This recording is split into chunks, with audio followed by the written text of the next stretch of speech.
Welcome to Red-tastic. Story 1. I've been with my boyfriend, 41 male, for a year now. We don't live together, but I've been going over to his place almost every day after work at around 3 p.m. to help babysit his 8-year-old daughter. I love him and I care about his daughter a lot. But lately, things have gotten very frustrating for me. For the past 4 months, my boyfriend has been coming home from work 2 to 3 hours late almost every day. He claims that he's been working overtime, but I recently checked his bank statement. He gave me access. And I noticed that his paychecks haven't changed at all during this time. I confronted him about it, and he got pretty upset. He said he needed time to chill with his friends after work and accused me of being too controlling for expecting him to come home immediately after work. He came home on time for about a week after that confrontation, but then it started again, coming home hours late with no explanation beyond, "I need my time." I confronted him again, and he got really defensive and told me I couldn't dictate his life. After that argument, I left and didn't hear from him the entire weekend. Then on Monday, he texted me asking if I was coming over as usual. I went back because despite all this, I love him and I do love spending time with his daughter. But it really hurt that he could just go an entire weekend without reaching out. To make things even more complicated, his mom has recently moved in with him temporarily. She needs help getting up the stairs and even getting up from the sofa. I've ended up taking on the responsibility as well since I'm already there babysitting. Meanwhile, my boyfriend is out chilling with his friends. I'm feeling really overwhelmed. I don't mind helping out, but I feel like I'm doing everything at his place while he's out doing whatever he wants. When I try to talk to him about it, he gets defensive and accuses me of being controlling. I don't think it's unreasonable to ask for some transparency or for him to be home on time to take care of his child and mother. How can I approach this issue in a way that doesn't make me seem controlling but still gets my point across? Update. First off, I want to express my gratitude to everyone who took the time to read my post and offer advice. Your opinions really opened my eyes to the reality that what I had wasn't a healthy relationship. I realized that I was being taken advantage of and was essentially acting as a babysitter and caretaker without any genuine partnership in return. A fact I didn't add in my initial post is that we haven't been intimate in close to 5 months. He always refuses, saying that he's too tired or not in the mood. So essentially, I wasn't even a bang maid, I was just a maid. On Wednesday, after I made my original post, my boyfriend still came home late without any explanation or consideration for how I felt. That was the tipping point for me. On Thursday, I reread the comments and made the decision to end the relationship. When he got home that evening, I quietly gathered some odd things I had left there over time and left his place.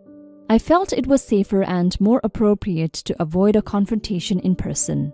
After I left, I sent him a text message letting him know that it was over. I tried to be amicable and to the point. Unfortunately, he did not take it well.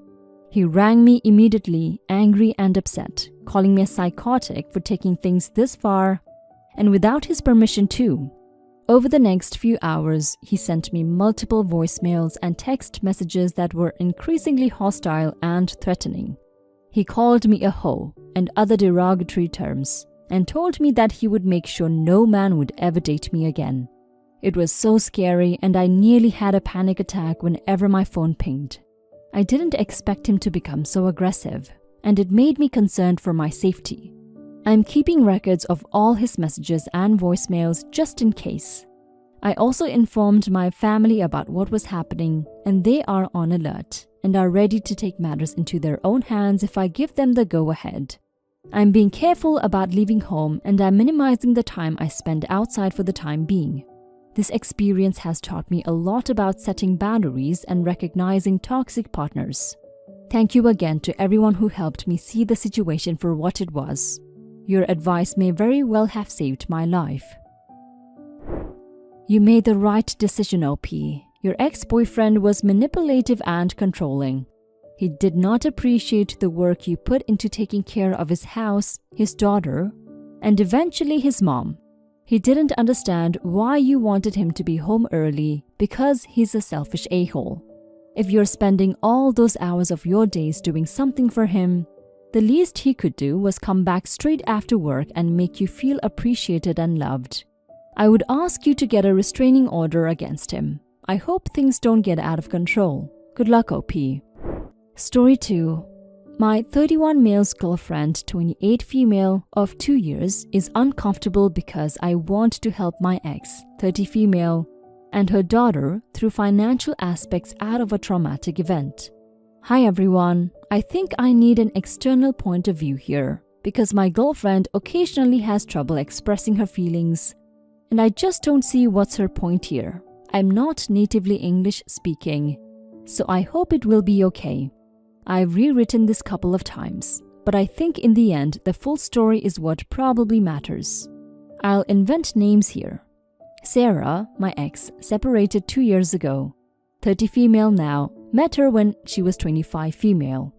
Divorced from her husband Charles, 32 male, she was 22 female when they divorced. Lydia, my ex's daughter, 12 female now, met her when she was 8 female. Last meaningful interaction was when she was 10 when we separated. Dan, my ex's son, 9 male now, met and ceased contact at the same time as his sister. Charles, my ex's ex-husband, 32 male now, barely spoke to him sometimes on the phone about picking up the kids. Lynn, my girlfriend of 2 years, 28 female. 5 years ago, I met Sarah. She let me know she was divorced and had 2 kids. We had a very loving relationship nevertheless. 10 months in, she introduced me to her kids, Lydia and Dan. A little after, I moved in her house, partly because we felt ready, and it was working, partly for financial reasons, as her ex-husband Charles was not really paying what he owed and money was tight. To the best of my knowledge, that was a really great time. Our relationship was flourishing. I had established a friendly relationship like a stepfather with Lydia. Her parents were her parents and I was not one. But I was more than her mom's boyfriend. We had our own discussions as I would often look after them, listen to her, help her with homework, play together. You get the idea. With Dan, it feels that I was never more than a babysitter and his mom's boyfriend. I brushed it off as thinking he might become ready later. 2 years ago, I came home to find myself dumped and to leave the house immediately. There was a very grave mood that seemed to make the breakup really more dramatic than it needs be, and the cryptic sentence. Lydia told me everything. Like what? Was I not respecting her bedtime? Did I get her a game that was out of the agreed rules? Was I talking to people I shouldn't be in front of her? My questions were ignored and my confusion total. But she was clearly serious and was treating me like I was a huge threat. Her quite muscular brother was there just in case. I was to grab the bags that contained my stuff and go away and never return, without seeing nor saying the words to the kids. That was incredibly unfair, emotionally and also financially, and I could have made things more difficult. But I didn't want to play it hard, as it would only punish the kids. And when she didn't change anything at all to her stance after 3 weeks, I decided that whatever was the issue, it was final, and being an ass wouldn't change that she dumped me. And I wouldn't see the kids. Not really knowing what to do with my new free time, I soon tried to see what it's like to have flings. And I met Lynn. Despite not meaning it like that at first, through baby steps, we gradually became serious and committed. She's now my girlfriend, and it's been roughly 2 years. I had not told her much about Sarah and her family, as she was just an ex who I was not welcome to keep interacting with.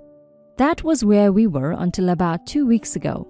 2 weeks ago, Sarah contacted me. She first let me know there was a misunderstanding, and she was sorry about what happened when she dumped me. Apparently, Lydia's dad had been doing absolutely horrible things to her, And in her traumatism, she couldn't see things as they were not described them correctly, which led to me being accused instead. But she came around, apparently triggered by the fact that she had been free from seeing her dad for a while, and she was about to have to go back. Besides updating me with these information, Sarah has multiple fights to fight. Therapy for Lydia, and Dan just in case, and legal action against Charles, which more than likely means having to make do without what Charles was still providing financially, as he is known for not actually paying, and there wasn't really anything that would compel him to before. So while in a legal battle and being probably under police investigation, he's even less likely to help. The country will eventually take Charles's money forcefully and cover for what Charles can't. But the problem is what is in between. While the kids are in need of therapy and the basic and frugal enough lifestyle they've had so far, things were comfy enough when I was there, money was really tight, and debt growing since. And now it looks like next month will be hell to even try to pay the bills and put food on the table. The country can easily take 5 years to start covering for the expenses that are meant to be covered. Sarah doesn't have many people to turn to. Apparently her brother has been helping, but he's not doing so well. Their parents have been unresponsive and not very willing to help. Friends seem to not be all that important friends. For me though, giving a financial hand is not very different from the plan I used to have with the kids. I was prepared for it. I have the income and the money on the side. We're speaking about significant amounts of money, but I would have covered for that without hesitation 2 years ago. You can guess why Sarah contacted me. While I think Sarah's problems aren't mine anymore, the kids, however, are innocent victims in all this. And to me, they don't feel as strangers. So yes, I feel an urge to help absorb the financial storm while they deal with the emotional one. While I do trust Sarah, I have more than just a word that she needs financial help. She can easily produce her legal proceedings so far, bills for therapy, and the cards of the lawyers and doctors.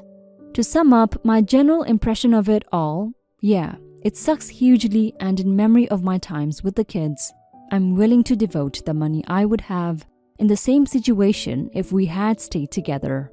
Maybe I will be completely used when I cover for them, but I prefer that to abandoning these kids who I lived with for years.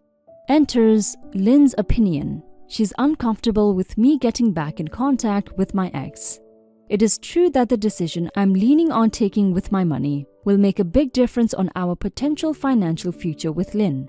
However, we weren't yet too sure we would get married, and I never promised I would devote this or that budget to a wedding, a honeymoon, nor future projects. I won't leave myself completely broke. I'll still have my usual income. From what she says, Lynn's problem is more about Sarah than the money. I've tried to explain. My point of view is that this is a lot like Sarah was my ex-wife and I was denied custody of the kids. Sarah is just a person I'm only interested in as the primary caretaker of kids who are important to me. I'll be friendly to avoid maintaining a cold mood with another person. But that's about the depth of our feelings. Lynn points out that not every divorce are caused by a misunderstanding that once cleared blows all the reasons for the divorce. I don't intend to spend a lot of time with Sarah. Unfortunately, she's not too good with finances, and if I get involved at all, I would better run a few checks on how she plans the finances of her household. She also claims to relay Lydia's feelings that she misses me and wishes to spend some time with me, not necessarily with Sarah's supervision. I'm not too sure about that, but if Lydia does feel we have some relationship, step-parent and stepchild-like, I think I will want to spend a little time talking with her and see what she thinks of me. And other people than Sarah's opinion about that be damned. So yeah, I don't intend to spend quality time with Sarah. But showing it is another matter. I get it. However, I have no requirement to get out alone whenever I'd go check finances or visit kids. We could easily imagine Lynn would come along too, but she doesn't sound satisfied with that. At the end of the day, I get it. It's a bit uncomfortable, but weighing the situation, we are speaking about abandoning a resourceless family who aren't strangers to me here. I am the one not comfortable with that, to say the least. Given the situation, I don't understand how I would appear as crossing lines or not respecting healthy boundaries. What is it here that makes me out of line? OP, I understand wanting to help the kids because you've made it clear that you're not interested in their mother. I still find this unbelievable though. Your girlfriend is not being unreasonable here. You just told her you're about to make your ex and her children your priority. Your ex who ended things with you out of the blue, might I add. If you can find other ways to be supportive without being so involved, that would be great. But if you still decide to be this involved, I would ask you to look into your heart and be truthful to yourself and your girlfriend. Now for some comments. Oh, you say it's like she's your ex-wife and you're supporting your kids, but she's not your ex-wife, and those aren't your kids. So it's not like that at all. You can do what you want with your money, but by doing this, you are showing your current girlfriend that you are emotionally and financially committed to your ex. And of course, she isn't okay with that. Do not get involved. Walk away. I also came to say this. Depending on where you live, if you stand in the place of a parent by providing support, you can create a claim for ongoing support. So you may think you are just being generous now, but your actions could result in a financial obligation in the future. It is worth looking into. Your girlfriend has every right to be concerned, honestly. That woman sounds like she's taking advantage of you. I'm willing to bet that her daughter might have clarified the situation long ago, and she's only now contacting you because she's in financial trouble. You wanting to help might, in theory, be kind, but you seem to want to spend more than money on her. You might be subconsciously or consciously wanting to spend that time with her, and it's unfair to your girlfriend. My opinion is that she's taking advantage and you're falling for it.